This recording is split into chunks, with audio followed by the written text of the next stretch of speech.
क्यों मार रहे हो? यहाँ से देखो, सुनो सुनो, अरे पागल होकर दिमाग खराब हो गया तुम्हारा। अरे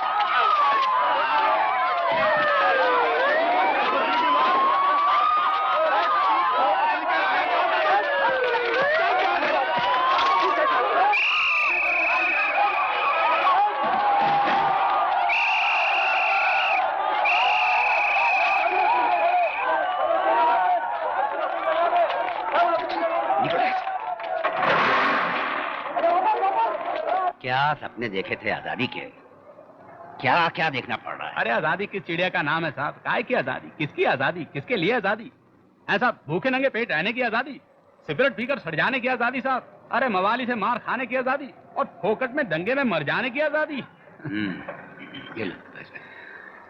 कभी कभी ऐसा लगता है साहब ऐसी आजादी से तो गुलामी ही अच्छी थी।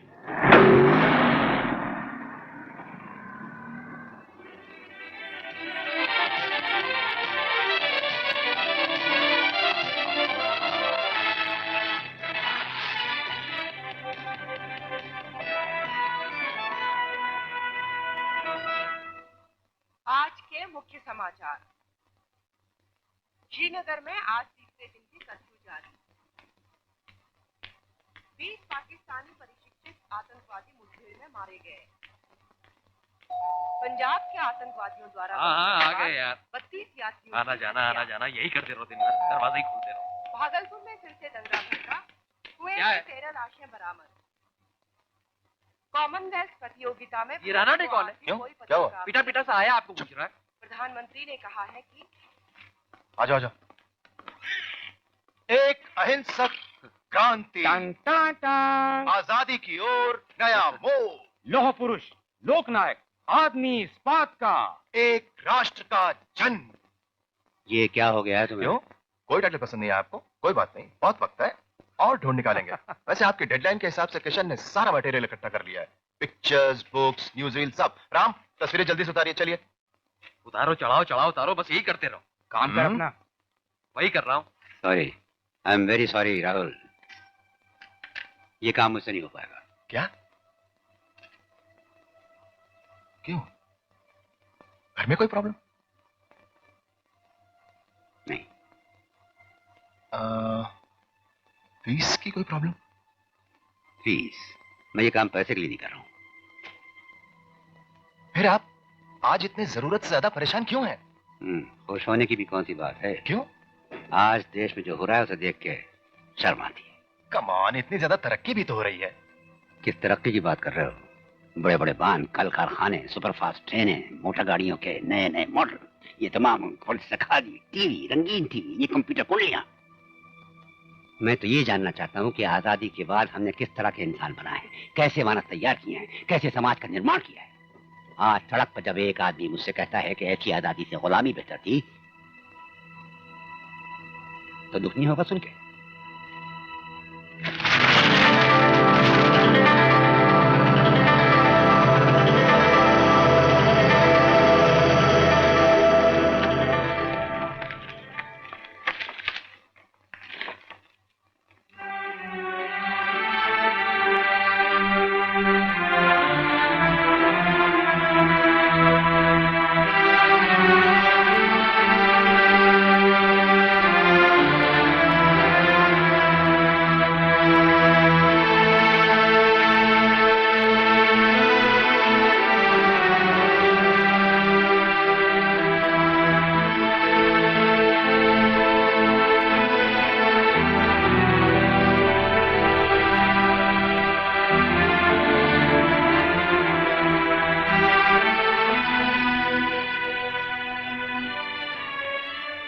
ऐसा नहीं लगता जो कुछ भी आज हो रहा है उसके बीज तब बोए गए थे, जाने अनजाने।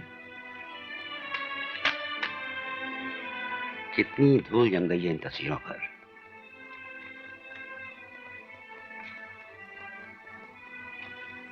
Late us do the film. जी, लेकिन क्या काम नहीं करना है? 1942 में क्विट इंडिया यानी अंग्रेजों भारत छोड़ो के आंदोलन के साथ शुरू हुआ भारत के स्वतंत्रता संग्राम का आखिरी दौर। दूसरे ही दिन सब नेताओं को गिरफ्तार कर लिया गया।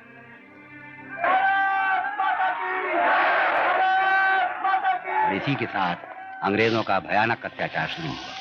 पर विश्व युद्ध में फंसी हुई ग्रेट ब्रिटेन की सरकार को जल्द ही यह एहसास हो गया कि ब्रिटिश कॉलोनीज के लोगों के सहयोग के बिना युद्ध जीतना असंभव है। इसलिए स्वराज की मांग पर फिर से बातचीत शुरू की गई और सभी नेताओं को रिहा कर दिया गया।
सुना है आज गांधी आ रहे हैं भाषण देने।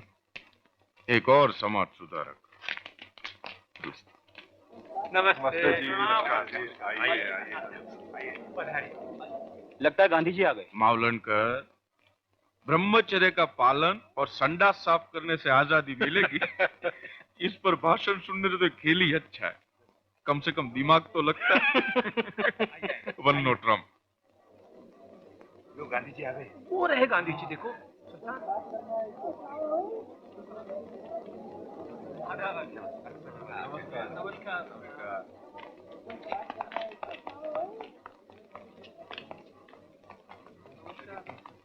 नमस्ते। प्रणाम। आदाब। मेरा छोटा भाई Vallabh. Hello young man. Hello.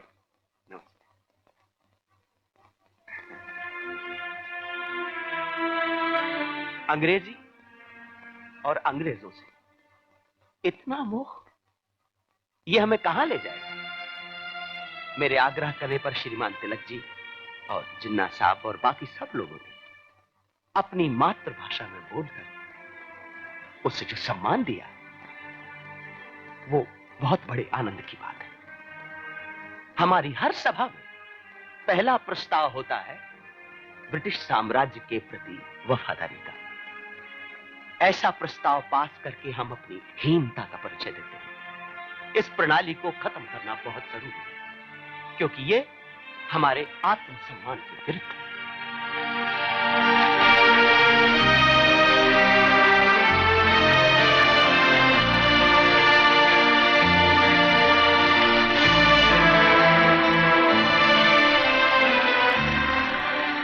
मैं एक ऐसा कार्य करना चाहता हूं जो बाकी सब कुछ छोड़कर पूरे समय मेरे साथ रह सके और खेड़ा सत्याग्रह की जिम्मेदारी संभाल सके। तो कौन होगा वो पहला सत्याग्रह?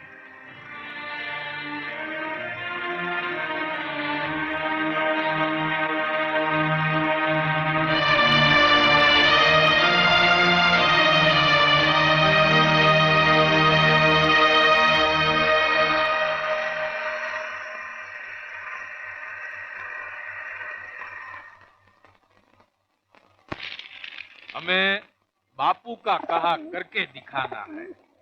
सामूहिक अहिंसक असहकार की शक्ति को हमें साबित करना है।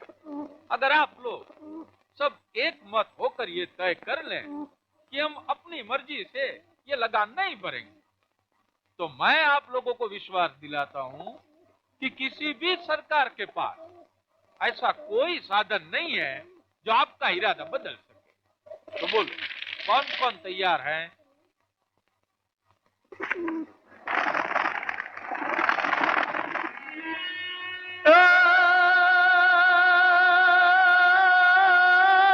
सूरा जाग जो हो कायर भाग जो जिकटन को वाजो लड़वैया सूरा जाग जो रे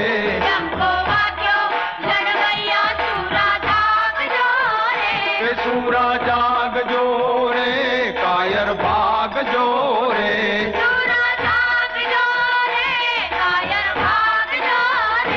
माथू मेलो चौवा हाची टेकने रे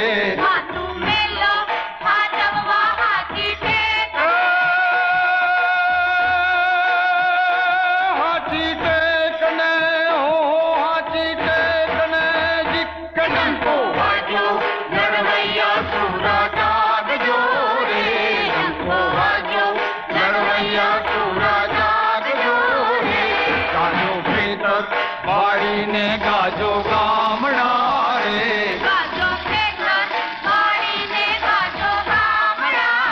हे गाजो गामड़ा रे गाजो गामड़ा रे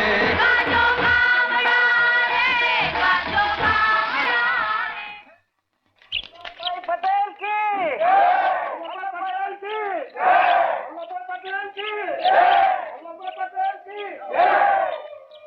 आ गए कारे त्रंबाणु सत्याग्रहना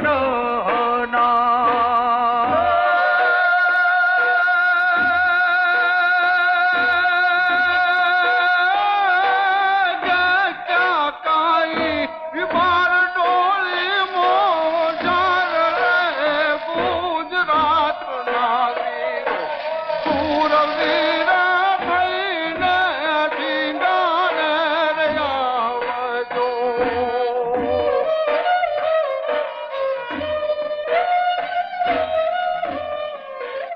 कुछ लोगों को ये डर है कि ये सरकार हमारी जमीन को जब्त कर लेगी।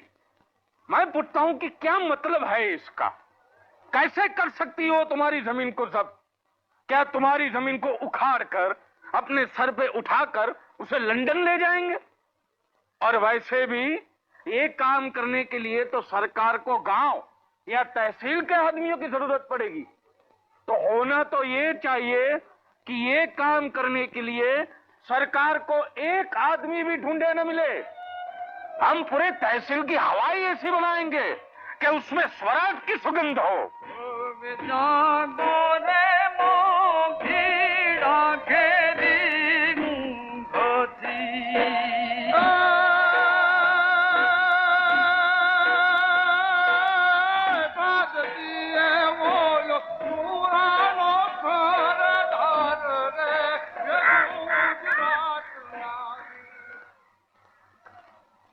ये पैसे हमारे गांव की सभी बहनों ने इकट्ठा किए।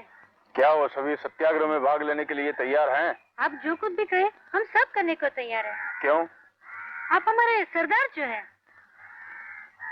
सरदार वल्लभ भाई पटेल की, सरदार की, सरदार की, सरदार की, सरदार की।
arrive at some honorable settlement.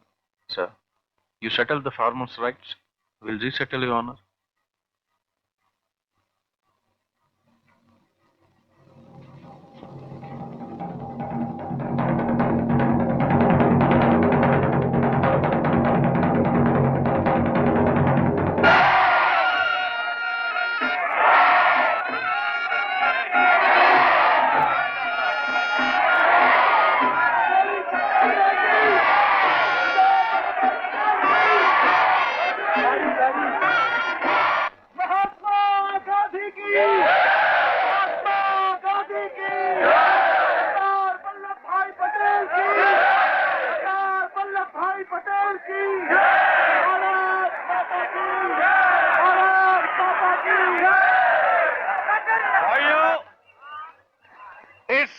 सत्याग्रह के सफलता के लिए आप मुझे श्रेय दे रहे हैं, लेकिन मैं उसके पात्र नहीं हूं।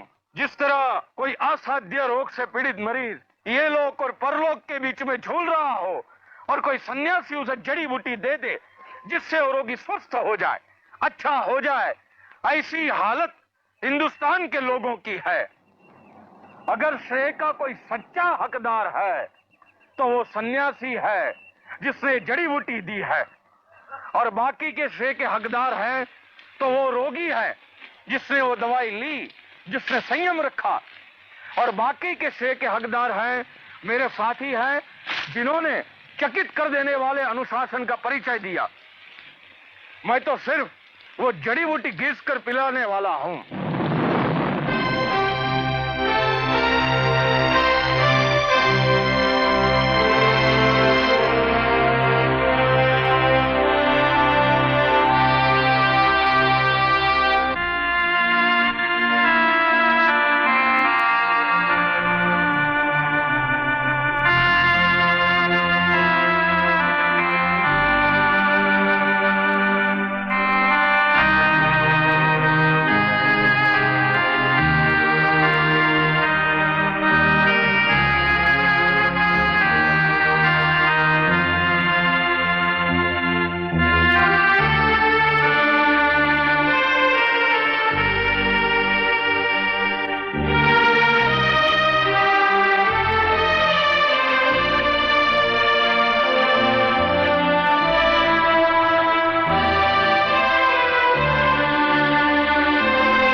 इंडिया और दुनिया भर के हालात को देखते हुए हमारी सभी पार्टी से अपील है कि देश की भलाई के लिए यूनाइट हो जाएं। सिर्फ अपने बारे में नहीं, 40 करोड़ इंडियंस के बारे में सोचें। योर एक्सीलेंसी, कांग्रेस की मांग है यूनाइटेड इंडिया और एक सेंट्रल अथॉरिटी। लंबे अरसे का करार पाकिस्तान के वजूद को मानकर ही किया जा सकता है। पंजाब के मुसलमानों को जबरदस्ती मुस्लिम लीग या पाकिस्तान से नहीं जोड़ा जा सकता। सिर्फ कांग्रेस और मुस्लिम लीग से बात करके किसी भी नतीजे पर नहीं पहुंचा जा सकता। 6 करोड़ शेड्यूल कास्ट आबादी को अनदेखा नहीं किया जा सकता। हमें पाकिस्तान बनने पर कोई एतराज नहीं, अगर जिन्ना साहब सिखों के लिए भी अलग सूबा देने को तैयार हो। योर एक्सीलेंसी, हिंदुस्तान में मुसलमानों की नुमाइंदगी सिर्फ मुस्लिम लीग करती है, इसलिए एग्जीक्यूटिव काउंसिल में मुसलमान मेंबरान को नामजद करने का हक सिर्फ हमारा होगा। योर एक्सीलेंसी, जिन्ना साहब का ये दावा हम मानने के लिए तैयार नहीं है, क्योंकि इसका मतलब होगा कांग्रेस मुसलमानों की नुमाइंदगी नहीं करती। कांग्रेस एक नेशनल पार्टी है और इसमें सभी मजहब के लोग शामिल। मुट्ठी भर भटके हुए मुसलमानों के दम पर मुसलमानों की नुमाइंदगी का दावा कैसे किया जा सकता है? कांग्रेस को इस बात का पूरा हक है कि वो जिसे चाहे उसे नामजद कर सकती है। हम इस मुल्क में रहने वाले हर शख्स के नुमाइंदे हैं और हर कोई हमारा नुमाइंदा, चाहे वो किसी भी इलाके का रहने वाला हो या किसी भी मजहब का मानने वाला हो। शायद जिन्ना साहब को याद हो कि वो भी कभी इसी कांग्रेस में थे। हमारे फाजिल दोस्त किस जमाने की बात कर रहे हैं? वो कांग्रेस अब रही कहां है? शायद आज की हिंदू कांग्रेस के नुमाइंदों को अच्छी तरह से याद होगा कि सन 37 के इलेक्शन के बाद किस तरह हम दोस्ती का पैगाम लेकर गए थे उनके पास। अपना बड़ा भाई मानकर गए थे कि मुसलमानों की ख्वाहिश है उन्हें भी यूपी की सरकार में शामिल किया जाए, लेकिन हमें दुत्कार दिया गया। क्यों? क्योंकि हिंदू कांग्रेस की भारी ब्रूट मेजॉरिटी के सामने मुस्लिम माइनॉरिटी कर ही क्या सकती थी। योर एक्सीलेंसी, मैं एक बार फिर से अपना फैसला दोहराता हूं। एग्जीक्यूटिव काउंसिल में मुसलमान मेंबर को नामजद करने का हक सिर्फ मुस्लिम लीग का है। मैंने तो जिन्ना से कहा कि भाई शादी के पहले ही तलाक की बात क्यों करते हो? वो अपनी माइनॉरिटी पोजीशन का पूरा फायदा उठाना चाहते हैं। जब हम जेल में थे तो लीग जंग में अंग्रेजों की मदद कर रही थी, तो अब अंग्रेज उसकी तरफदारी करेंगे ही। मगर वायसराय कांग्रेस की अक्सरियत को नजरअंदाज नहीं कर सकते। हमें फिलहाल सिर्फ यही देखना है कि वायसराय और होने वाली एग्जीक्यूटिव काउंसिल के बीच क्या रिश्ता होगा। मगर जिन्ना तो एग्जीक्यूटिव काउंसिल में बराबरी की बात करते हैं, यहाँ तक कि मजहबी मामलों में वीटो का भी हक मांग रहे हैं। बस जिन्ना जो चाहे कर ले, अब उसे कुछ भी नहीं मिलेगा। We have to arrive at a position where the Congress feel that they have got their united India and the Muslim League feel that they have got their Pakistan. They're all here except Mr. Jinnah. Your Excellency, Mr. Nehru, Lady Weymouth, Mr. Azad, Mr. Patel. Hello, Mr. Chris. Hello sir. हमारे सामने इस वक्त दो proposals हैं, plan A और plan B. Plan A के तहत सारे इंडिया का एक यूनियन बनाया जाएगा। प्रोविंसेस को मुस्लिम और हिंदू आबादी के मुताबिक 3 ग्रुप्स में बांटा जाएगा। यूनियन के पास सिर्फ डिफेंस, फॉरेन अफेयर्स और कम्युनिकेशंस रहेंगे। बाकी सारे पावर्स प्रोविंसेस के पास रहेंगे। और प्लान बी के तहत इंडिया का पार्टीशन होगा, जिसमें 2 मुल्क बनेंगे, हिंदुस्तान और पाकिस्तान। और इसके तहत पंजाब और बंगाल के मुस्लिम और गैर मुस्लिम इलाकों का भी बंटवारा किया जाएगा। इस तरह का कटा छटा और कमजोर पाकिस्तान हमें हरगिज मंजूर नहीं, और इतनी कमजोर यूनियन हमें मंजूर नहीं।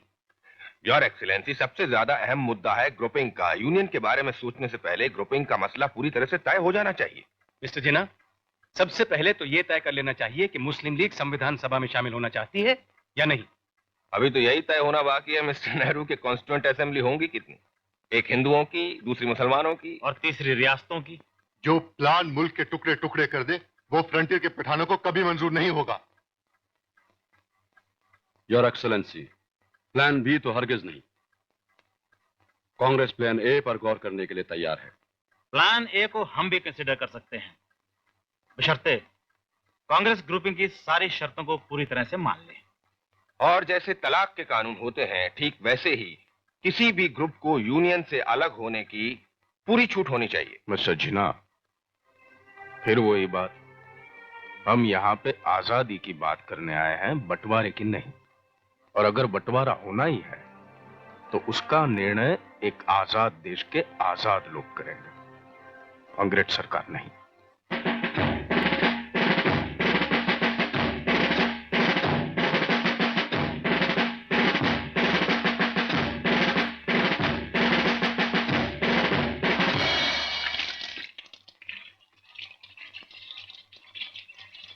गांधी जी आए, देखना बड़े बड़े साहब लोग बापू के दर्शन को आएंगे।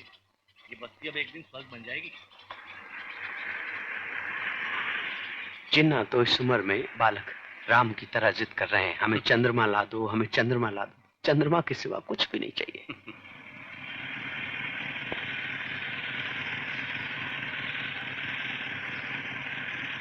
नमस्ते। नमस्ते। नमस्ते पंडित जी। नमस्ते। मेरी समझ में तो कैबिनेट मिशन का 16 मई का प्रस्ताव सत्ता सौंपने का नहीं, बल्कि देश के विभाजन का प्रस्ताव है। मैं आपसे नाइत्तफाकी की माफी चाहूंगा बाबू, क्योंकि मेरी नजर में तो 16 मई का ये प्लान दरअसल कांग्रेस के लिए एक बहुत बड़ी फतह है। बिना मारकाट और खून खराबे के ये पहला कदम है हिंदुस्तान की आजादी की तरफ, जो दुनिया की तारीख में बेमिसाल है। एक इतना बड़ा मुल्क, 40 करोड़ लोगों की आजादी, वो भी सिर्फ बातचीत और आपसी समझौते के जरिए। लेकिन मौलाना साहब, इसमें वही सब बातें हैं जिनका हम कदम कदम पर विरोध करते रहे हैं। नहीं नहीं कृपलानी जी, जरा गौर से देखें तो ऐसा शायद नहीं है। इस प्लान में कांग्रेस के नजरिए को ज्यादा से ज्यादा एकोमोडेट किया गया है। एक तरफ पूरे मुल्क की यूनिटी की गारंटी है और दूसरी तरफ माइनॉरिटीज को हर किस्म का वाजिब भरोसा दिलाया गया है। ये ग्रुपिंग की बात तो कतई गले नहीं उतरती बापू। इस तरह तो विभाजन की शुरुआत हो जाएगी। ग्रुपिंग की बात को मान लेने से जिन्ना की पाकिस्तान की मांग भी यहीं खत्म हो जाएगी। सूबों के 3 ग्रुप हों, उनमें 3 सरकारें हों और अलग अलग पार्टियों की हुकूमत हो, तो भी क्या फर्क पड़ता है जब तक मुल्क एक है। देखो भाई मौलाना, ये मत भूलो कि ग्रुपिंग के सिद्धांत को मान लेने का मतलब होगा कि एक तरह से पाकिस्तान को मान लेना।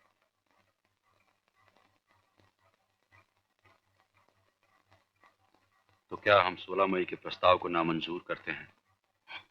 अभी इस निर्णय की घोषणा करने की जरूरत नहीं है। पहले देखें तो मुस्लिम लीग का रवैया क्या है, जिन्ना का इरादा क्या है।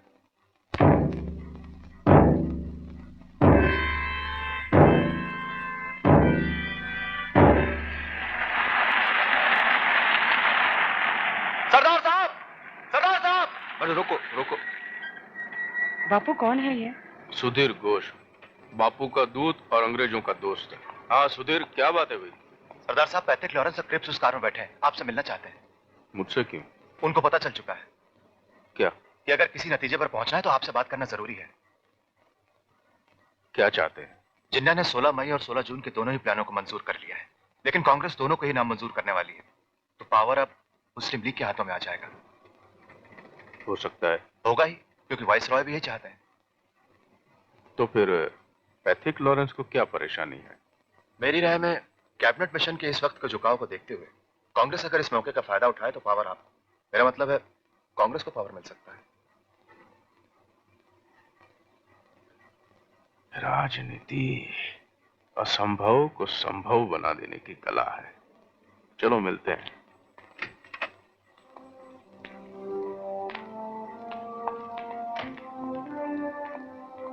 Hello. Hello. We all tried very hard, and we're naturally concerned when we see that all our efforts have gone down the drain for nothing. Shall we go to some place and talk, or shall we settle the future of India here in the middle of the road? सत्ता हमारे सामने है, बस हाँ कहने की देर है। शर्त सिर्फ इतनी है कि 16 मई के प्रस्ताव को मान लिया जाए। लेकिन सरदार, उसे तो हम नामंजूर कर चुके हैं। जिन्ना दोनों प्रस्तावों को मंजूर कर चुका है जवाहर। अगर हमने एक में भी हाँ नहीं भरी तो मिशन 16 जून के स्टेटमेंट के अनुसार सत्ता लीग के हाथों सौंप कर चला जाएगा। और तब जो पाकिस्तान बनेगा उसकी सरहद एक तरफ दिल्ली को छुएगी और दूसरी तरफ बंगाल और आसाम तक पहुंचेगी। ये कैसे हो सकता है? हम इसका विरोध करेंगे। विरोध करने के लिए अब समय कहाँ है जवाहर? स्थिति तो यह है कि अंग्रेज लोग अब ज्यादा दिन तक रहना ही नहीं चाहते, न राज चलाने के लिए न सत्ता सौंपने के लिए। वक्त की नजाकत को देखते हुए मैं भी यही समझता हूं कि हमें ये प्रपोजल मान लेना चाहिए। ये क्या कह रहे हो मौलाना? इसे मान लेने का मतलब है ग्रुपिंग को मान लेना, और ग्रुपिंग को मान लेने का मतलब है जिन्ना की शर्तों को मान लेना। ग्रुपिंग के मसले को लेकर मेरी कैबिनेट मिशन से अलग से बात हो चुकी है। अच्छा, वो क्या कहते हैं? उनका कहना यह है कि अगर हम 16 मई के प्रस्ताव को मान लेते हैं तो वो ग्रुपिंग की शर्तों को छोड़ देने के लिए तैयार है। लेकिन सरदार, हमारे कुछ सिद्धांत भी तो हैं। सिर्फ सिद्धांत के बल पर राजनीति नहीं चलती जवाहर। इसके लिए स्थिति को समझना जरूरी है, समय की चाल को पहचानना जरूरी है। लेकिन बापू क्या कहेंगे?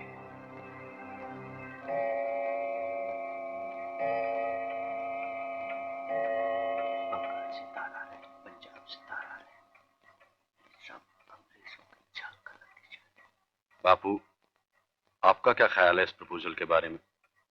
हम सब आपकी राय जानना चाहते हैं।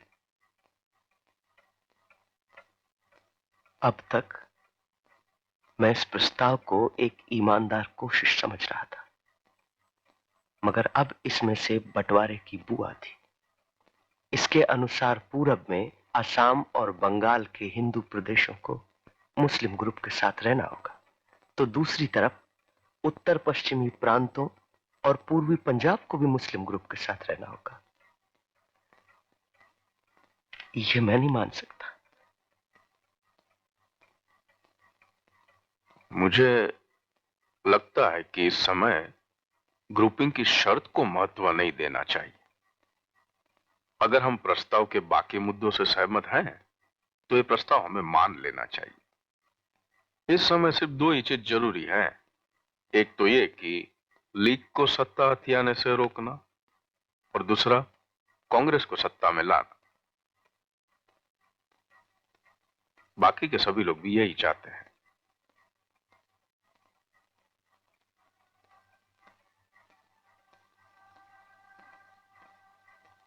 मैं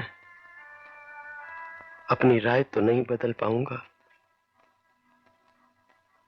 मगर फिर भी मेरी आत्मा की आवाज आपके तर्क पर खरी उतरे तभी उसे सुने, वरना आप लोग जो ठीक समझे करें।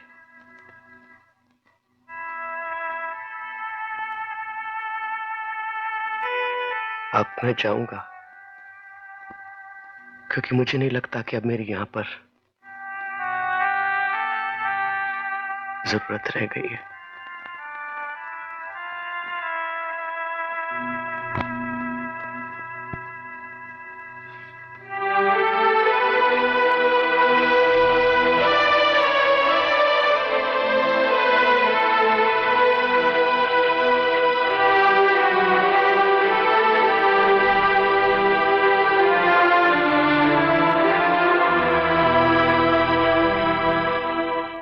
कांग्रेस 16 जून के वायसराय के स्टेटमेंट को नामंजूर करती है। 16 मई के प्लान के कुछ मुद्दों पर ऐतराज होने के बावजूद मुल्क की आजादी और एकता की खातिर इस प्लान को मानने के लिए हम तैयार हैं। शर्तों से जुड़ी कांग्रेस की मंजूरी को मंजूरी नहीं माना जा सकता। मुस्लिम लीग 16 मई और 16 जून के दोनों प्रपोजल्स को अपनी मंजूरी दे चुकी है, इसलिए सिर्फ मुस्लिम लीग ही सरकार बनाने की हकदार है। हम मानते हैं कि 16 मई के प्रपोजल को दोनों पार्टियों ने मंजूरी दे दी है, इसलिए कॉन्स्टिट्यूशन बनाने की कार्रवाई अब शुरू की जा सकती है। एग्जीक्यूटिव काउंसिल बनाने के मामले में वो लोग हमराई नहीं है, इसलिए अभी इस पर कोई फैसला नहीं लिया जा सकता। कांग्रेस ने हमें ठगा है, मिशन ने चालबाजी की है, वायसरॉय ने धोखा दिया है। बदले हुए हालात को देखते हुए मुस्लिम लीग दोनों ही प्रपोजल्स को दी गई अपनी मंजूरी वापस लेती है। यही तो राजनीति है। जिन्ना सब अब तक अपनी नहीं नहीं के बल पर जीतते रहे, आज उनकी नहीं नहीं नहीं उनको हरा दिया। वैसे भी माइनॉरिटी सरकार कब तक चल सकती है? लगता है अब जोर आ जाएगा। हमारी अपनी सरकार होगी, इसलिए अब हमें नए कांग्रेस अध्यक्ष का चुनाव भी करना है। जो अध्यक्ष होगा उसे ही सरकार बनाने के लिए बुलाया जाएगा और आजाद हिंदुस्तान का पहला प्रधानमंत्री भी वही होगा। मौलाना ने पिछले 6 बरस से ये जिम्मेदारी बड़ी अच्छी तरह से संभाली। अब मैं चाहता हूं कि ये बोझ कोई और संभाले। जैसा आप बेहतर समझें।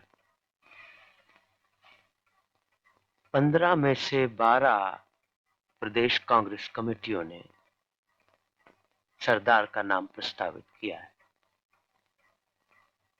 कुछ एक ने कृपलानी का नाम भी लिया है, लेकिन वो तो कृपलानी ने अपना नाम जवाहर के हक में वापस ले लिया।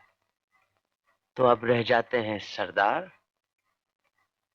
और जवाहर। पर मैं चाहता हूं कि चुनाव एक मत से हो, ताकि किसी के मन में शंका ना रह जाए। जवाहर, तुम्हारे नाम का प्रस्ताव किसी भी प्रदेश कमेटी की ओर से नहीं आया है, सिर्फ वर्किंग कमेटी ने ही सुझाव रखा है। तुम्हारा क्या कहना है?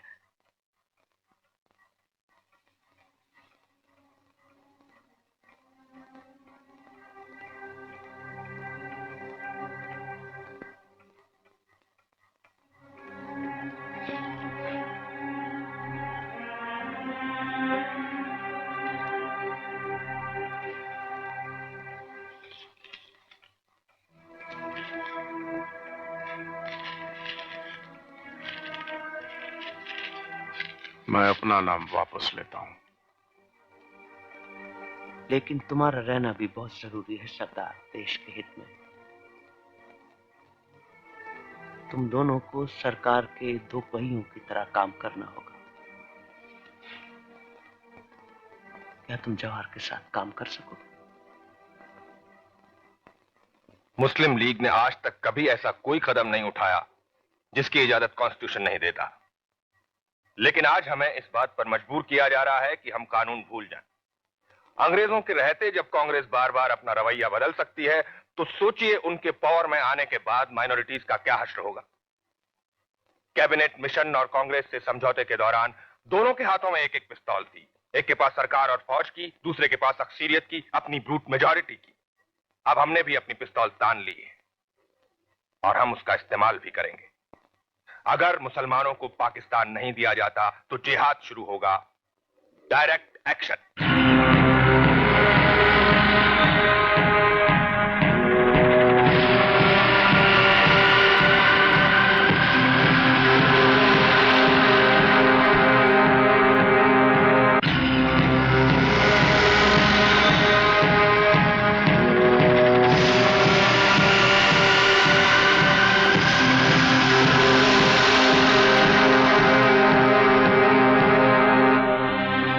Jawaharlal Nehru. I, Jawaharlal Nehru, Do swear in the name of God. do swear in the name of God That I will bear true faith and allegiance. that I will bear true faith and allegiance To the crown as by law established. to the crown as by law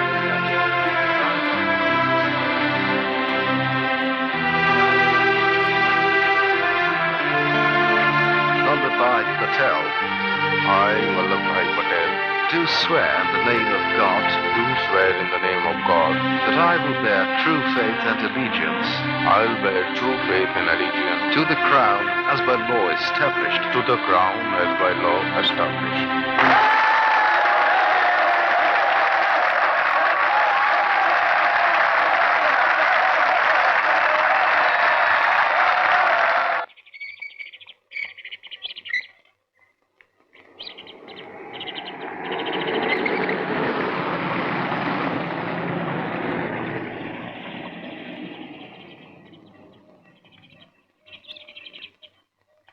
तो क्या हम चुपचाप देश को तबाह होता हुआ देखते रहे?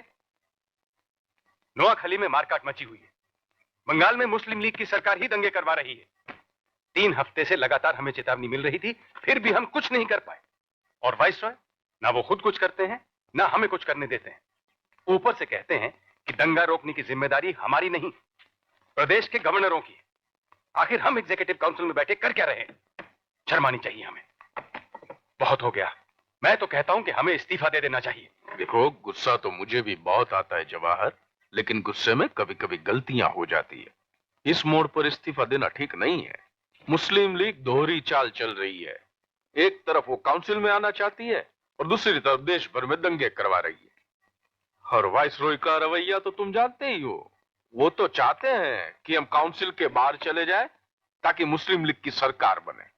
अब जरा सोचो, जो लोग बाहर रहकर इतना कर रहे हैं, जब सरकार ही उनकी होगी तो क्या होगा?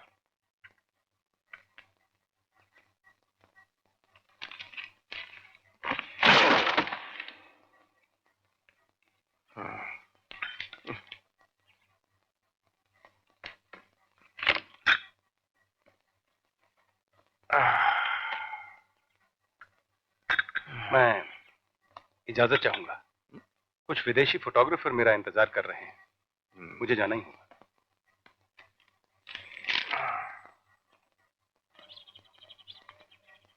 आपकी तबीयत अब कैसी है? तुम्हारी तरह जवान तो नहीं हूं मैं। जवान तो खैर मैं भी अब कहां, लेकिन इतना बूढ़ा भी नहीं होना चाहता कि सर हिलने लगे। अच्छा है। वो क्यों? बुढ़ापा बर्दाश्त नहीं कर पाओगे।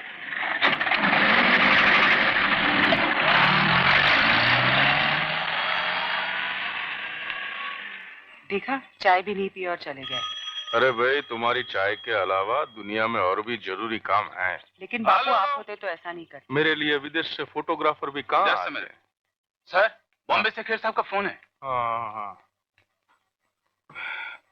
हाँ, बोलो खैर। सरदार साहब, बंबई में हालत बेकाबू होती जा रही है, दंगे फैलते ही जा रहे हैं। तो तुम क्या कर रहे हो वहाँ पर? रोको उसे। पुलिस कमिश्नर का कहना है कि उसके लिए फायरिंग जरूरी है। जो जरूरी होता है वो करो। जाने भी जा सकती हैं। तो भी। लेकिन अहिंसा का क्या होगा? Hello hello hello sir, hello hello. अभी अभी मिले समाचार के अनुसार देश भर में दंगों की स्थिति बिगड़ती जा रही है। रावलपिंडी, कराची और बंबई में भी लूटपाट, हत्या और आगजनी की वारदातें हुई हैं। कांग्रेस अध्यक्ष श्री जवाहरलाल नेहरू ने जनता से अपील की है कि वो अफवाहों पर ध्यान न दें और शांति बनाए रखें। आखिरकार तो मुस्लिम लीग को सरकार में शामिल करना ही पड़ेगा। सरकार में आने के लिए लीग खुद ही बहुत उतावली हो रही है, लेकिन उसके पहले वो अपनी पोजीशन का ज्यादा से ज्यादा फायदा उठा लेना चाहते हैं। वाइसरॉय ने मुझे भरोसा दिलाया है कि मिस्टर जिन्ना एग्जीक्यूटिव काउंसिल में पूरे सहयोग की भावना के साथ आना चाहते हैं। ना ही मुझे जिन्ना की जबान का भरोसा है, ना ही वेवल की बात का। सरदार, मुझे लगता है कि उनका सरकार में आना जरूरी भी है। वायसराय चाहते हैं इसलिए नहीं, मुल्क के भले के लिए। सियासत की मांग है इसलिए भी। कुछ भी हो, सबसे पहले जिन्ना को ये लिख कर देना होगा कि वो अपना डायरेक्ट एक्शन प्लान फौरन वापस ले लेंगे। और दूसरा, मुस्लिम लीग संविधान सभा में बिना किसी शर्त के शामिल होगी। मुस्लिम लीग होम मिनिस्ट्री की मांग कर रही है और लॉर्ड वेवल भी इसके लिए जोर दे रहे हैं। ये नहीं हो सकता। मगर सरदार, अगर मगर की कोई गुंजाइश ही नहीं है जवाहर, हमें बिना किसी झिझक के इस बारे में उनको साफ ना कह देना चाहिए। लेकिन सरदार, हम गृह मंत्रालय उनको किसी भी कीमत पर नहीं दे सकते। लेकिन सरदार, हम मिशन के प्लान में ये मान चुके हैं कि लीग भी काउंसिल में शामिल होगी। लीग अपनी पाकिस्तान की मांग कभी छोड़ेगी नहीं। देश भर में दंगे करवा रहे हैं, बार बार अपनी बात से बदल जाते हैं। मिस्टर जिन्ना कुछ भी लिख कर देने को तैयार नहीं है।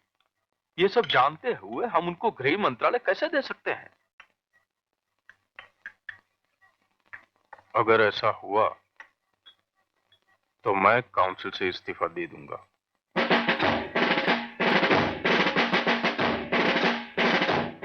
I, Liaquat Ali Khan, I, Liaquat Ali Khan, do swear in the name of God do swear in the name of God that I will bear true faith and allegiance that I will bear true faith and allegiance to the Crown as by law established, to the Crown as by law established.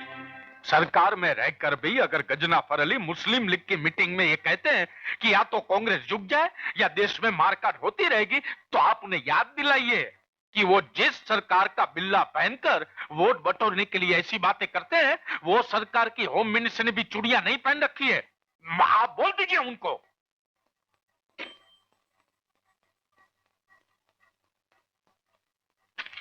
सरदार, कुल मिलाकर मुझे लगता है ये budget काफी progressive है, और सिर्फ इसलिए कि मुस्लिम लीग के लियाकत अली ने इसे पेश किया है, हमें इसका विरोध नहीं करना चाहिए। मैं विरोध के लिए विरोध की बात नहीं कर रहा हूं जवाहर। मैं किसी भी हालत में बजट को मान नहीं सकता। लेकिन सरदार, देखो जवाहर, मुझे इस बजट के पीछे छिपे हुए इरादों पर शक है। मुझे साफ दिखाई दे रहा है इसके पीछे का मकसद क्या है। उन उद्योगपतियों और व्यापारियों पर दबाव डालना जो कांग्रेस के साथ रहे हैं। पर सरदार, और ये मत भूलना जवाहर कि कभी हम भी सरकार के विरोध में थे और तब इन्हीं उद्योगपतियों ने हमारी मदद की थी। और अब लियाकत अली साहब समाजवाद का जामा पहनकर उनकी तब की आमदनी पर हर्जाना वसूल करना चाहते हैं। लेकिन ये बात लीग के समर्थकों पर भी तो लागू होगी। मुस्लिम लीग को मदद ज्यादातर उनके जमींदारों से मिलती है। सरदार, मुझे लगता है कि आप इस बजट में कुछ ज्यादा ही अर्थ देख रहे हैं। अर्थ नहीं, मैं अनर्थ देख रहा हूं। ये बड़ा सोच समझ के बनाया हुआ प्लान है। देखो जवाहर, सरकार में मुस्लिम लीग का रवैया तो बिल्कुल साफ है। उनको साथ में रहकर काम करना है नहीं। और जब से फाइनेंस मिनिस्ट्री उनके हाथ में आई है, एक काम आगे नहीं बढ़ रहा। उनको सिर्फ अपने पाकिस्तान से मतलब है। उनको ये लग रहा है कि हम तो घर से निकले थे जेल जाने के लिए, ये सरकार में मंत्री कैसे बना दिए गए। ये डायरेक्ट एक्शन प्लान, ये बजट, उसके पीछे सिर्फ एक ही दिमाग काम कर रहा है, एक ही विचार, पाकिस्तान। वो बात तो ठीक है सरदार, लेकिन देखो जवाहर, तुम मुझे उद्योगपतियों का दोस्त समझो या न समझो, लेकिन जहां तक मेरा सवाल है, मैं इस बजट का हर हाल में विरोध करता रहूंगा।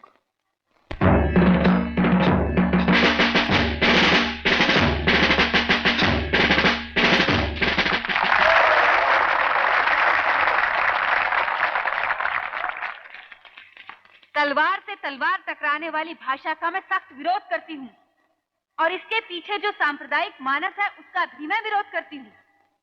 हम अपने कुछ वरिष्ठ नेताओं की प्रतिक्रियावादी और सांप्रदायिक भाषा सुनकर चुपचाप बैठे तालियां नहीं बजाने वाले। जैसा कि पंडित जी ने कहा है, हमको मुस्लिम लीग और उसके नेताओं से साफ साफ शब्दों में कह देना चाहिए कि अगर उनको अंतरिम सरकार में रहना है तो उनको कैबिनेट मिशन प्लान को अपनाना होगा, वरना उनको सरकार से फौरन बाहर हो जाना चाहिए। मगर बात को कहने के भी कई ढंग होते हैं।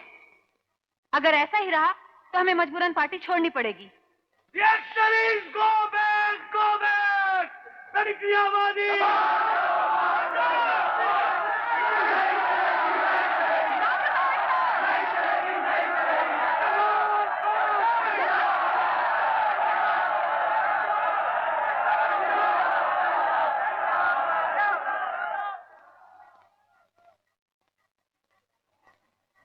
कभी हम भी जवान थे, लेकिन हमने हमारी ताकत को देश की सेवा में लगाया, अपने बुजुर्गों पर कीचड़ उछालने के लिए नहीं। जो भाई पार्टी से बाहर जाना चाहते हैं, अगर उनको हमारे साथ रहने में तकलीफ होती है तो वो लोग जा सकते हैं, मैं उन्हें रोकूंगा नहीं। लेकिन अगर वो ये सोचते हैं कि वो इनसे बड़ी क्रांति लाएंगे तो ये उनका भ्रम है। ये तो ऐसे हुआ भाई कि जैसे किसी भरी हुई गाड़ी के साये में कुत्ता चलता हो और वो ये समझे कि गाड़ी उसकी वजह से चल रही है। तो मैं अपने नाराज साथियों को ये विश्वास दिलाता हूं कि गाड़ी उनके बगैर भी चलती रहेगी। इन लोगों को मेरी भाषा से आपत्ति है, लीग के कर्मों से नहीं, जिसकी वजह से ये पूरी तबाही मची हुई है, खून खराबा हो रहा है। अगर लीग यही चाहती है तो ठीक है, तलवार का मुकाबला तलवार से ही होगा।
ये 3 टांगों की दौड़ कब तक चलती रहेगी? एक तरफ वाइसरॉय है, दूसरी तरफ जिन्ना है, बीच में हम खींचे जा रहे हैं। क्या लगता है मेनन तुम्हें? मुझे भी लगता है कि ये मिली जुली सरकार तो नहीं चलेगी। पूरे देश का एक यूनियन बनाने का प्लान भी कामयाब नहीं होगा, क्योंकि जिन्ना अपनी पाकिस्तान की मांग नहीं छोड़ेंगे। दंगे सारे देश में फैल जाएं, सिविल वॉर हो जाए।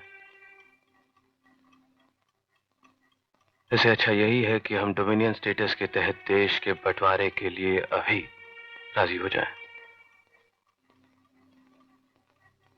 वरना अगर बाद में मजबूरन बंटवारा करना पड़ा तो पता नहीं देश का नक्शा क्या होगा। अगर अंग्रेजों के रहते बंटवारा होता है तो जनाब पंजाब और बंगाल के गैर मुस्लिम मेजॉरिटी एरियाज का दावा नहीं कर सकते। सत्ता आसानी से सौंपी जा सकती है और ये सब शांति से हो सकता है। तो अलग अलग सरकारें, तो अलग अलग संविधान, तो अलग अलग देश।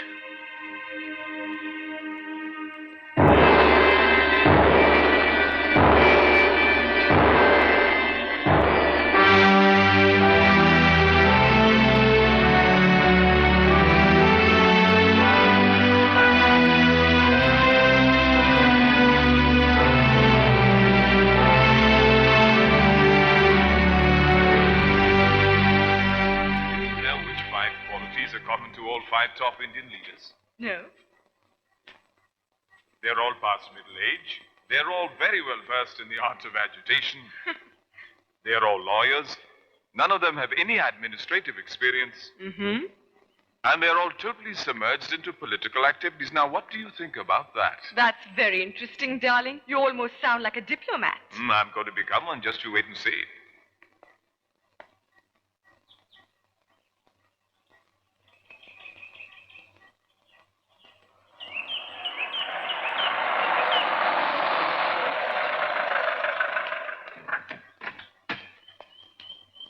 Jawahar, it's so good to see you again. Hello Dickie. पिछली मुलाकात सिंगापुर में हुई थी और आज हम यहाँ मिल रहे हैं। हेलो। हेलो। वक्त गुजरता जा रहा, लेकिन आप दिन ब दिन जवान होते जा रहे हैं। लेकिन आपसे कम। अच्छा, आप हमें अपनी जवानी का राज बताएं तो हम आपको अपना। मैं तो आपका राज पहले से ही जानता हूं। क्या? जवाहर, आप अगर मुझे ब्रिटिश राज के आखिरी वाइसरॉय की बजाय वो पहला अंग्रेज समझें जो आजाद इंडिया के लिए एक रास्ता बनाने में आपका हाथ बटाने आया है, तो मुझे कहीं ज्यादा खुशी होगी। अब मैं समझा कि लोग ऐसा क्यों कहते हैं। क्या कहते हैं लोग? कि आपका जादू बहुत खतरनाक है। My God. मिस्टर नेहरू, यहाँ के हालात के बारे में काफी कुछ सुनता आया हूं, लेकिन मैं आपकी राय जानना चाहता हूं। आप मुझे मिस्टर जिन्ना और उनकी मुस्लिम लीग के बारे में कुछ बताएंगे? उनकी कामयाबी का राज तो उनकी नाम है। ये मानते हुए कि इस मुल्क के बारे में, यहाँ के रंग ढंग के बारे में मैं ज्यादा कुछ नहीं जानता और कांग्रेस को तो और भी नहीं, क्या इस मामले में आप मेरी मदद करेंगे? जी फरमाइए। आपका मिस्टर नेहरू के बारे में क्या ख्याल है? रंगीन मिजाज रईस हैं, काबिल हैं, ज़हीन हैं, सियासत में हैं मगर जज्बाती हैं। और ये मिस्टर पटेल? कांग्रेस में गांधी के सामने सिर्फ वही खड़े रह सकते हैं। मैं तो फौजी आदमी हूं, कोई पॉलिटिशियन नहीं। पर ये बताइए मिस्टर पटेल, आप पॉलिटिक्स में कैसे आए? योर एक्सेलेंसी, मैं यहाँ पर अपने बारे में बात करने नहीं आया हूँ। यहाँ की स्थिति बहुत गंभीर है, मैं उसके बारे में बात करना चाहूंगा। पर मिस्टर पटेल, यहाँ की स्थिति समझने के लिए आपको और बाकी लीडरों को समझना बहुत जरूरी है। ये निजी बातें करने का समय नहीं है, योर एक्सेलेंसी। मैं यहाँ पर आपको ये बताने आया हूँ कि हम हमारे नए वाइसरॉय से क्या आशाएं रखते हैं। आप बुरा न माने मिस्टर पटेल, लेकिन आपकी राय के साथ साथ मैं आपको भी जानना चाहता हूँ।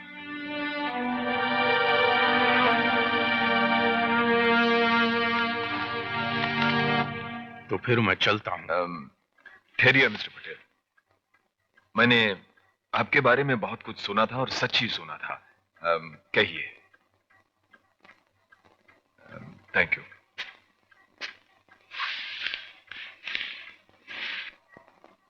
हमने बाकी सब लीडरों के साथ बातचीत की है, लेकिन आपकी राय लिए बगैर कोई फैसला नहीं किया जा सकता। मेरी आपसे विनती है कि आप कुछ भी कीजिए, मगर देश का बंटवारा मत कीजिए। लेकिन मौजूदा हालात देखते हुए तो अगर बुरा न माने तो एक कड़वा सत्य बोलूं, ब्रिटिश सरकार की डिवाइड एंड रूल पॉलिसी ने यह परिस्थिति पैदा की है कि या तो हम कानून और व्यवस्था की खातिर ब्रिटिश राज को जारी रखने के लिए राजी हो जाए या फिर आपस की हिंसा के लिए तैयार हो। लेकिन मिस्टर गांधी, मैं आपसे पहले के वायसराय ने जो कुछ किया है उसका फल तो आपको भुगतना पड़ेगा।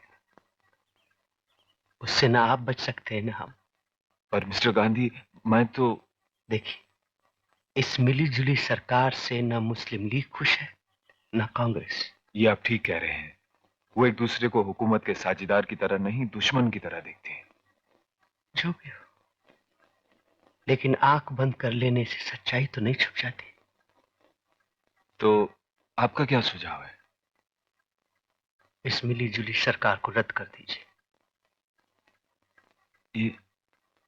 ये क्या कह रहे हैं आप मिस्टर गांधी? एग्जीक्यूटिव काउंसिल को रद्द कर दीजिए, सत्ता मुस्लिम लीग के हाथ में सौंप दीजिए और जिन्ना को राज चलाने दीजिए।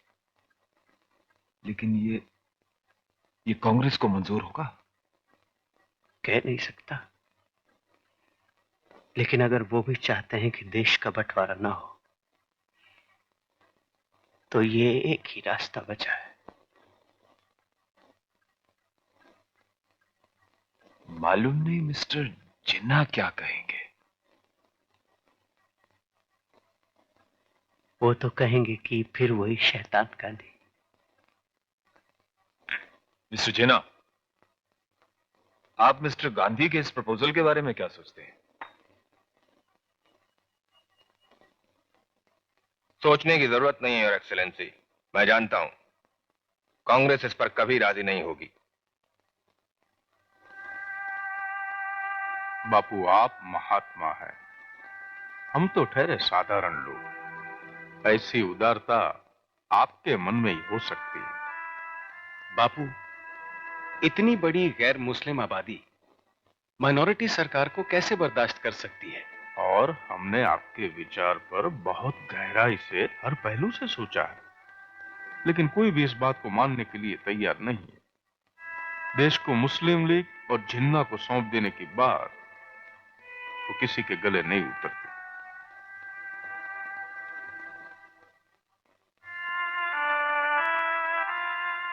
अब मैं तो क्या कहूं, आप लोग जो ठीक समझे करें।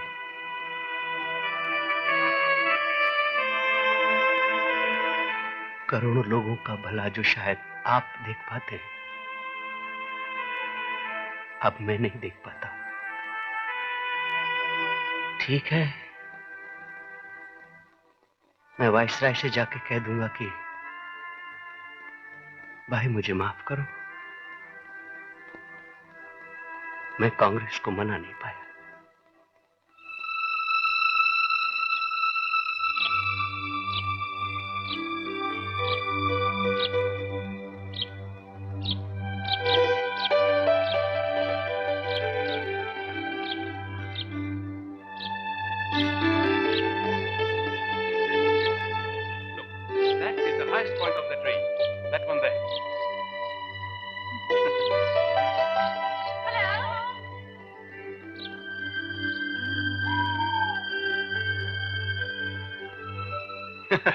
You don't really mean that, do you, Dicky? Absolutely, Jawahar, absolutely.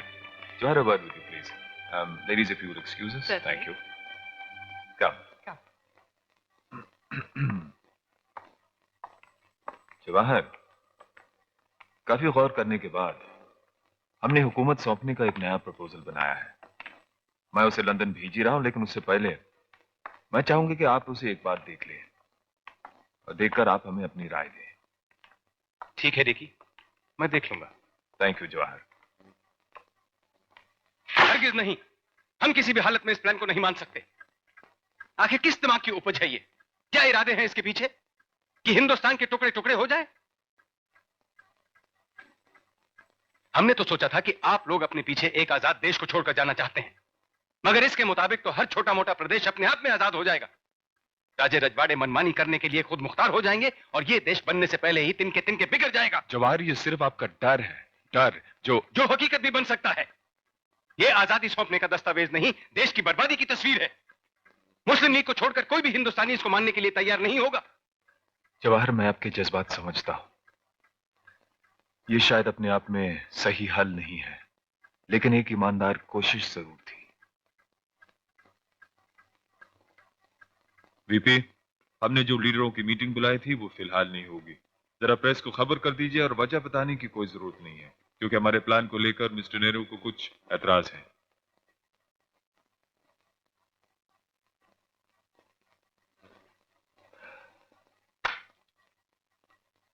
इसलिए हर पहलू पर एक नए सिरे से गौर करना चाहिए।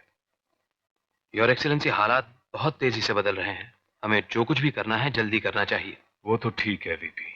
पिछले सितंबर में मैंने एक प्लान बनाया था। इसके तहत 2 अलग अलग केंद्र सरकार बनाने का सुझाव है। मुझे पूरी उम्मीद है कि सभी नेता इस पर राजी हो जाएंगे। अगर आप चाहते हैं तो इसके डिटेल्स मैं आपको दे सकता हूं। वो आप मुझे दे दीजिए, मैं कांग्रेस वर्किंग कमेटी को दिखा दूंगा। उसके बाद ही कुछ कहा जा सकता है। इस प्लान को बनाते वक्त मेरी सरदार साहब से बात हुई थी, वो इससे सहमत है। आपकी दवाई भूलना नहीं। सर, शिमला से फोन है, पंडित जी बात करना चाहते हैं। हाँ, आया।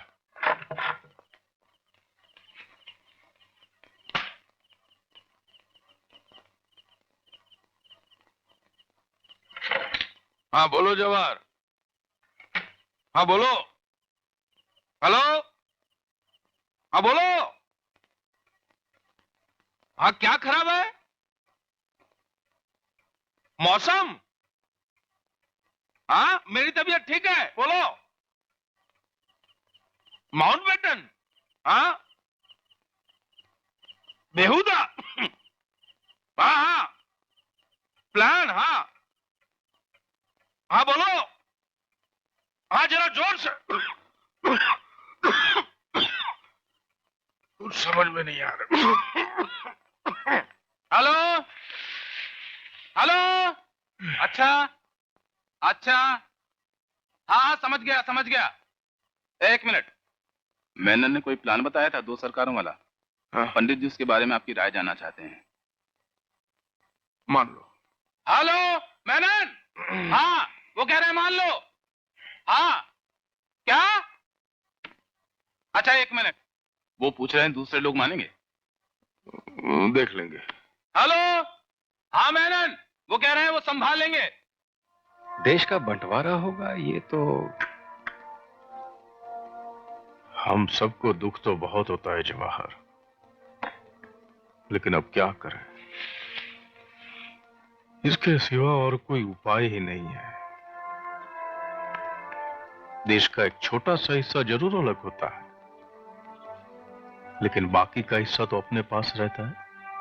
उसको हम अपने ढंग से बना तो सकते हैं। पूरे देश को खतरे में डालने से तो यही अच्छा है। पता नहीं बापू को कैसा लगेगा। वो तो हम सबका विरोध करेंगे ही। उनको तो संपूर्ण स्वराज चाहिए, उसके सिवाय कुछ नहीं। कुछ दिन रूठे भी रहेंगे, लेकिन फिर वो मान जाएंगे। वो हमसे अलग थोड़े ही हैं।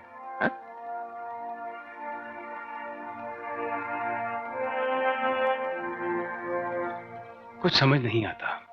हम भी अपने देश को प्यार करते हैं, हमारा मन साफ है। मन छोटा ना करो जवाहर, सही गलत का फैसला वक्त पे छोड़ दो।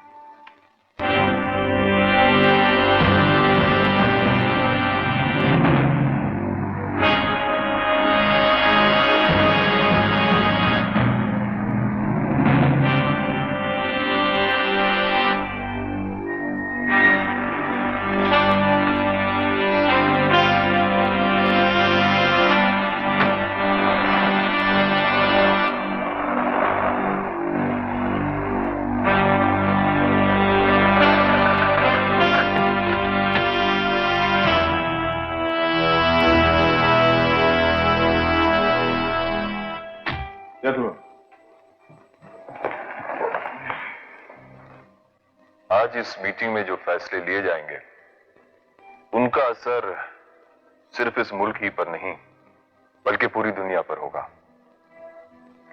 इसलिए मौजूदा हालात को देखते हुए और आप सब लीडरों के साथ बात करने के बाद हम इस नतीजे पर पहुंचे हैं कि हुकूमत जल्द से जल्द सौंप दी जानी चाहिए आपके हाथों में। हमें पूरी उम्मीद है कि आपके इन फैसलों से पैदा होने वाले हालात को संभालने के लिए आप सब तैयार होंगे। मिस्टर जिन्ना, मैं आपसे आखिरी बार पूछता हूं कि क्या कैबिनेट मिशन प्लान के मुताबिक आप एक यूनाइटेड इंडिया को मानने के लिए तैयार हैं? हरगिज नहीं। तब तो हमारे सामने सिर्फ एक ही रास्ता रह जाता है, इस देश के बंटवारे का। इसलिए मैं आप सबसे दरखास्त करता हूं कि बंटवारे के इस प्लान को अमन और दोस्ती के नाम पर आप सब मान लें। इस प्लान के दो खास पहलू हैं। डोमिनियन स्टेटस के तहत दो अलग अलग सरकार बनाने की तजवीज और बंगाल और पंजाब का बंटवारा। योर एक्सेलेंसी, जैसा कि आप जानते हैं, कांग्रेस बंटवारे के इस प्लान को पूरी तरह मान तो नहीं सकती, लेकिन हिंसा को रोकने के लिए और शांति की खातिर इसे अपनाने के लिए तैयार है। इस तरह के कमजोर और कटे छटे पाकिस्तान को कबूल करने के लिए मुस्लिम लीग को मजबूर नहीं किया जा सकता।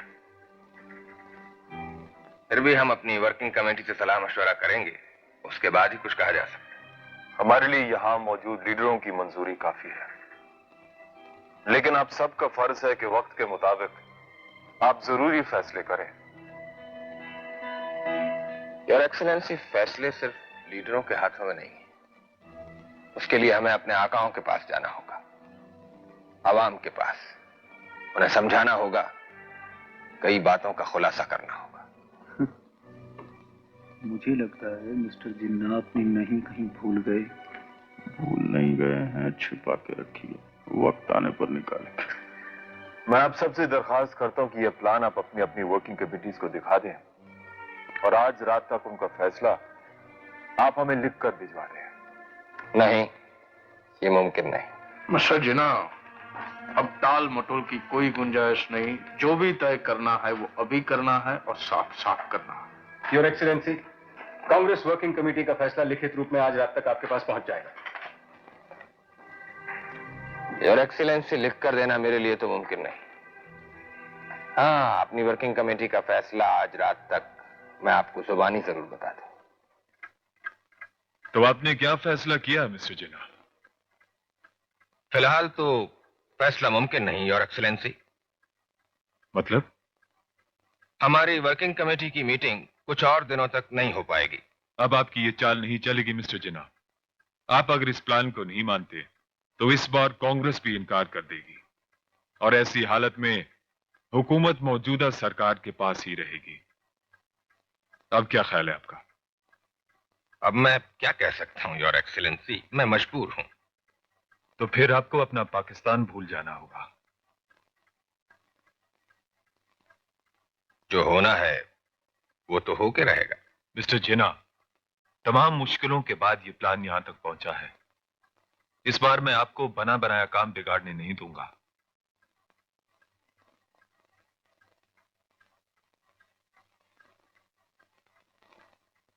कल की मीटिंग में मैं ये कहूंगा कि मिस्टर जिन्ना इस प्लान को मानने के लिए तैयार हैं। आप किसी भी हालत में मेरी बात को नहीं काटेंगे। मैं आपकी तरफ देखूंगा, आप सिर्फ हाँ में सर हिलाएंगे।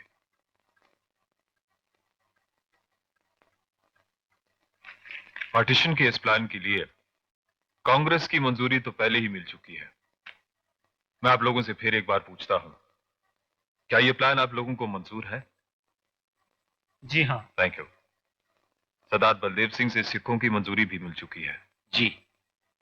Thank you. वादे के मुताबिक कल रात को हमारी मुलाकात मिस्टर जिन्ना से हुई। उन्होंने हमें यकीन दिलाया कि यह प्लान मुस्लिम लीग को मंजूर होगा।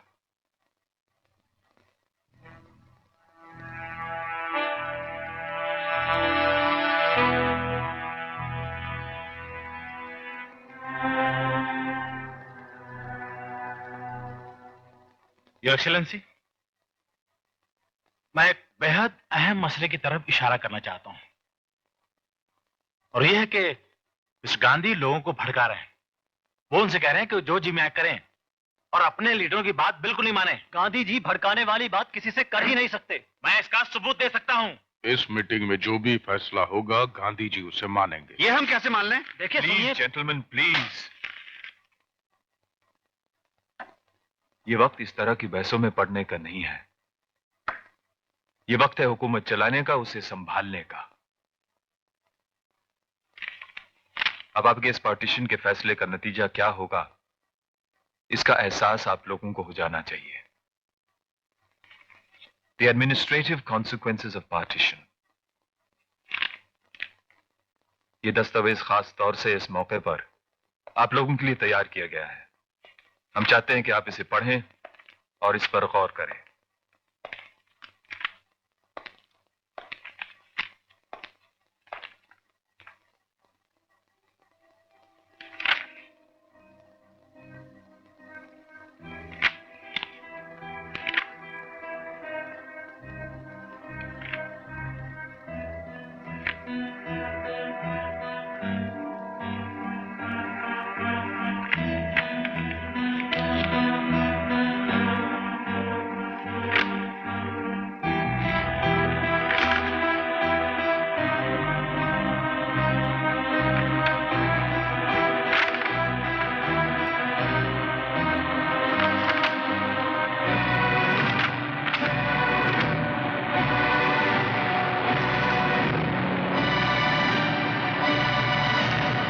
देश के विभाजन का प्रस्ताव कांग्रेस वर्किंग कमेटी स्वीकार कर चुकी है, क्योंकि बहुमत ये मानता है कि इसी से एक शक्तिशाली भारतीय संघ की स्थापना की जा सकती है।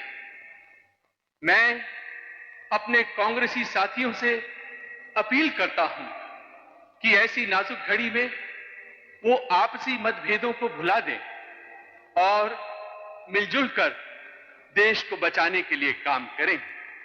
मैं भी समझता हूं कि बंटवारे का फैसला मान लिया जाए।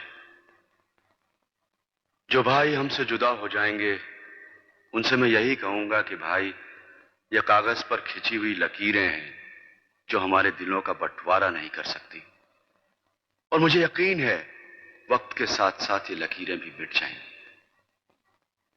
डर इस बात का नहीं है कि कितनी जानें जाएंगी या कितनी औरतें विधवा हो जाएंगी, कितने बच्चे अनाथ हो जाएंगे या कितने घर जला दिए जाएंगे, कितनी संपत्ति नष्ट हो जाएगी। डर तो इस बात का है कि यदि हम इसी तरह मारकाट करते रहे तो एक दिन ऐसी स्थिति आ जाएगी कि हम सब लोग आदमखोर हो जाएंगे।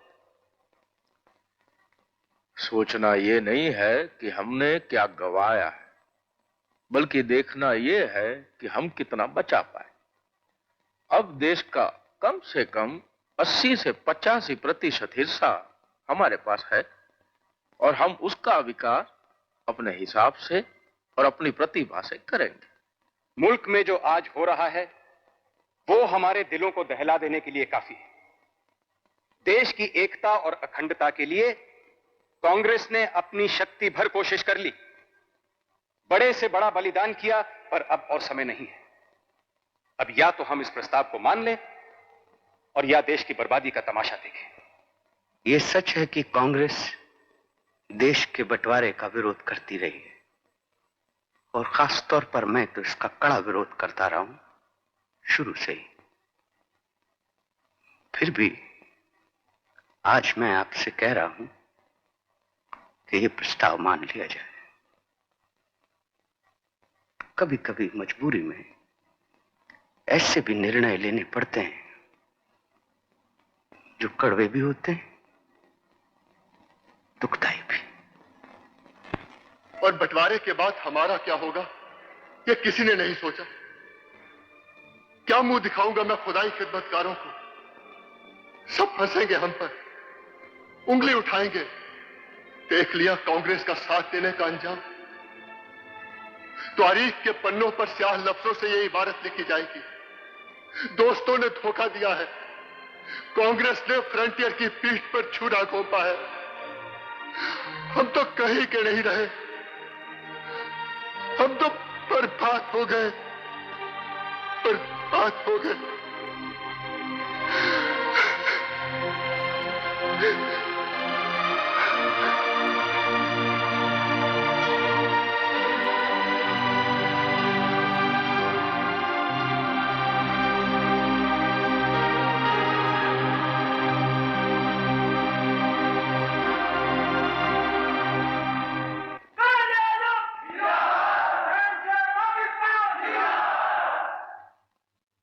मैं पाकिस्तान का शहंशाह नहीं, बस एक सिपाही।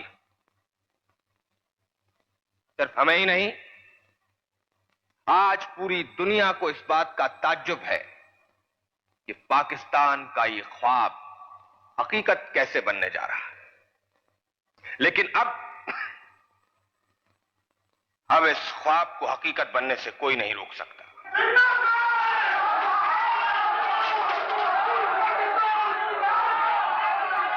वो प्लान जो चंद दिनों बाद दो अलग अलग और आजाद मुल्कों की शक्ल ले रहा है, एक ऐसा जबरदस्त और तूफानी इनकलाब है जिसकी मिसाल दुनिया की तवारीख में कहीं नहीं मिलेगी। इंशाअल्लाह हम जरूर कामयाब होंगे।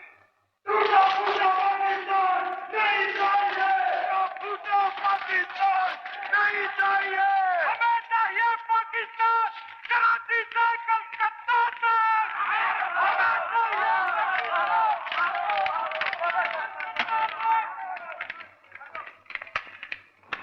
क्या हुआ? वो मेरी जान लेना चाहते थे। जनरल, इस बंटवारे की कार्रवाई के लिए सिर्फ 73 दिन बाकी है।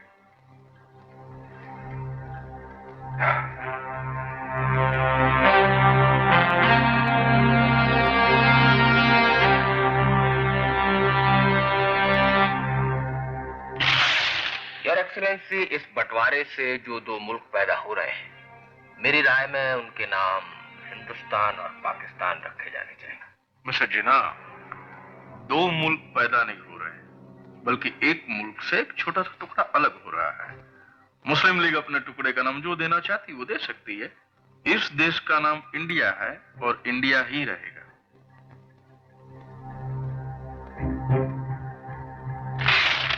योर एक्सीलेंसी, वक्त बहुत कम है, इसलिए बहुत जरूरी हो गया है कि रियासतों के मसले को जल्द से जल्द सुलझाया जाए। रियासतें अपने आप में पूरी तरह से आजाद हैं। उन्हें अपने साथ जुड़ने पर ना आप मजबूर कर सकते हैं ना हम। मिस्टर जिन्ना, ये सच है कि मिशन प्लान के तहत उन्हें मजबूर तो नहीं किया जा सकता, लेकिन जब तक सही बंदोबस्त नहीं हो जाता वो अपने आप को आजाद घोषित नहीं कर सकते। आप भूल रहे हैं मिस्टर नेहरू, उनकी अपनी हुकूमत है, वो खुद मुख्तार है। खुद मुख्तार है? किस लिए? आपस में लड़ मरने के लिए? खुद मुख्तार वो होता है मिस्टर जिन्ना जो अपने पैरों पर खड़ा रह सके, जो दूसरे देशों के साथ संबंध बना सके, बाहर के हमलों का मुकाबला कर सके।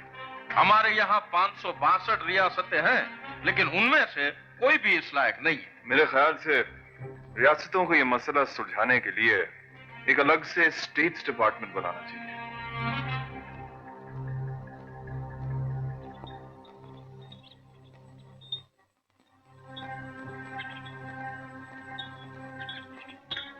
हमारी गारंटी सिर्फ 15 अगस्त तक की है। अब समझदारी इसी में है कि समय को देखकर समझ से काम लीजिए। आप हमें धमकी दे रहे हैं? नहीं, याद दिला रहा हूं। कोचिन, बड़ौदा, पटियाला और बीकानेर संविधान सभा में आ गए हैं। फिर तो हमारे साथ जुड़ भी जाएंगे, लेकिन ये भोपाल ने अपने आप को आजाद घोषित करके बहुत बड़ी मुश्किल खड़ी कर दी है। पर सरदार, कुछ और बड़ी रियासतें भी प्रॉब्लम कर रही हैं। ट्रावनकोर ने तो अपना ट्रेड एजेंट भी पाकिस्तान भेज दिया है। उधर हैदराबाद के निजाम ये दावा करते फिर रहे हैं कि 15 अगस्त से वो आजाद मुल्क का दर्जा हासिल कर लेंगे। बंटवारे की कार्रवाई जब तक सरंजाम नहीं हो जाती, हम चाहते हैं कि फौज अंग्रेजी हुकूमत की देखरेख ही में काम करे। जिस मुल्क के पास अपनी फौज नहीं, वो मुल्क कैसा? 15 अगस्त से पहले पाकिस्तान की फौज सरहद के उस पार पहुंच जानी चाहिए। हम भी यही चाहते हैं। लेकिन 15 अगस्त के बाद कश्मीर का क्या होगा? देखिए, हम तो आप पर कोई भी दबाव नहीं डाल रहे हैं। आप कश्मीर के प्रधानमंत्री हैं। अपने महाराजा से कहिए कि अगर वो इंडिया के साथ आना चाहते हैं तो उनका स्वागत है, अगर वो पाकिस्तान के साथ जाना चाहते हैं तो उनकी मर्जी।